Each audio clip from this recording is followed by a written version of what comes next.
అభివృద్ధి కోసం కంకణం కట్టుకొని పనిచేస్తున్న వ్యక్తి ముఖ్యమంత్రి రేవంత్ రెడ్డి అని గ్రేటర్ యూత్ కాంగ్రెస్ నాయకులు అనిల్ కొనియాడారు. మల్లాపూర్ డివిజన్లోని జనప్రియ కాలనీలో సుమారు 64 లక్షల రోడ్డు పనులకి నిధులు కేటాయించిన ముఖ్యమంత్రి రేవంత్ రెడ్డికి కాలనీ అసోసియేషన్ సభ్యులు కాంగ్రెస్ నాయకులతో కలిసి పాలాభిషేకం నిర్వహించారు. ఈ నిధుల మంజూరీకి ఆదేశాలు జారీ చేసిన ముఖ్యమంత్రి రేవంత్ రెడ్డి దీనికి సహకరించిన ఉప్పల్ కాంగ్రెస్ పార్టీ ఇన్ఛార్జ్ మందమల పరమేశ్వర్ రెడ్డి వారు ప్రత్యేక ధన్యవాదాలు తెలిపారు. ఈ సందర్భంగా నెమలి అనిల్ మాట్లాడుతూ 2 నెలల క్రితం బస్తీ బాట పేరుతో ప్రతి కాలనీలో పర్యటించి సమస్యలు తెలుసుకోవడం జరిగింది.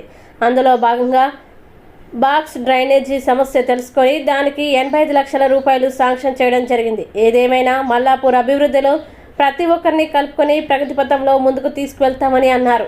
ఈ కార్యక్రమంలో డివిజన్ నాయకులు కార్యకర్తలు పాల్గొన్నారు.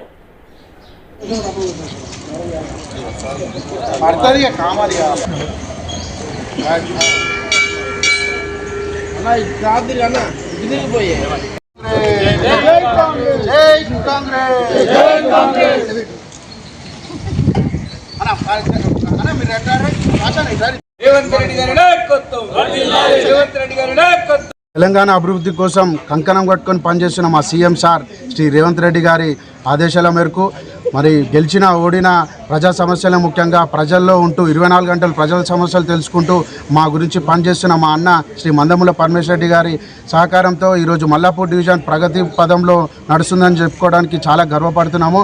అదే విధంగా ఈ మన ఒక 2 నెలల ముందు మనకి బస్తీ బాట మేము మా కాంగ్రెస్ శ్రేణులతో కలిసి చేస్తున్న బస్తీ బాట కార్యక్రమంలో భాగంగా మన జనప్రియకు వచ్చినుంటే ఈ 2 నెలల ముందు వచ్చినప్పుడు మనకి బస్సు సమస్యలు మెయిన్ సమస్యలు ఏంటంటే ఒక 10 నుంచి 12 సమస్యలు ప్రధాన సమస్యలు మేము రాసుకోవడం జరిగింది మా బుక్లో. అదే ప్రధాన సమస్యలు మనకు మెయిన్గా ఈ బాక్స్ డ్రైనేజ్ అనేది ఉంది.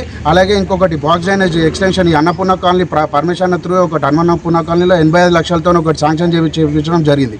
అదే Annapurna colony box drainage Janapriya కూడా కలిపితే జర బాగుంటుందని చెప్పిన ఉద్దేశంలో అదే సమస్యని ప్లస్ దానికి భిన్నంగా సేమ్ సమస్య ఏదైతే మనకి ఈ పాత రోడ్లు ఏవైతే మనం 10 ఏళ్ళ ముందట్లా శ్రీ నెమలి సురేష్ గారు కార్పొరేటర్గా వేసిన బీటీ రోడ్లు ఈ అక్కడనే ఉండి ప్రతి ఒక్క చూసినట్టయితే ప్రతి ఒక్క లైన్లో రోడ్లు అన్నీ మొత్తం డ్యామేజ్ అయ్యి చూసడం జరిగింది. ఇది ఒక సమస్య కూడా మేము ఇవన్నీ సమస్యలు పర్మిషన్ దృష్టికి తీసుకోవడం జరిగింది. వాళ్ళు వెంటనే స్పందించి అనిల్ ఫస్ట్ ఈ ఉన్న సమస్యల్లో ఏదో ఒకటి ఫస్ట్ నాతో అయినంత గారికి అధికారులతో మాట్లాడి నేను చెప్పిస్తా అని చెప్పి హామీ ఇవ్వడం జరిగింది.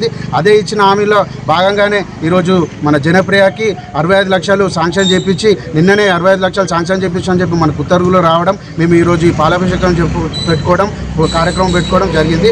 అదేవిధంగా ఇలాగే మనం ముందుకు సాగుతూ ప్రతి ఒక్కటి మనకి ఏమన్నా కానీ మేము అందరం కలిసికట్టుగా పనిచేసి మల్లాపూర్ డివిజన్ని ప్రగతి పథంలో నడిపిస్తామని చెప్పి ఈ సందర్భంగా తెలియజేసుకుంటూ ఇక్కడికి వచ్చిన ప్రతి ఒక్కరికి ముఖ్యంగా మా కాలనీ అసోసియేషన్ నాయకులకి మా కాలనీ సభ్యులకి మా కాలనీ వాసులకి అందరికీ మా కార్యకర్త నాయకులకి ముఖ్యంగా మా మహిళా నాయకులకి అందరికీ నా పేరున ధన్యవాదాలు తెలియజేస్తుంటూ జై కాంగ్రెస్.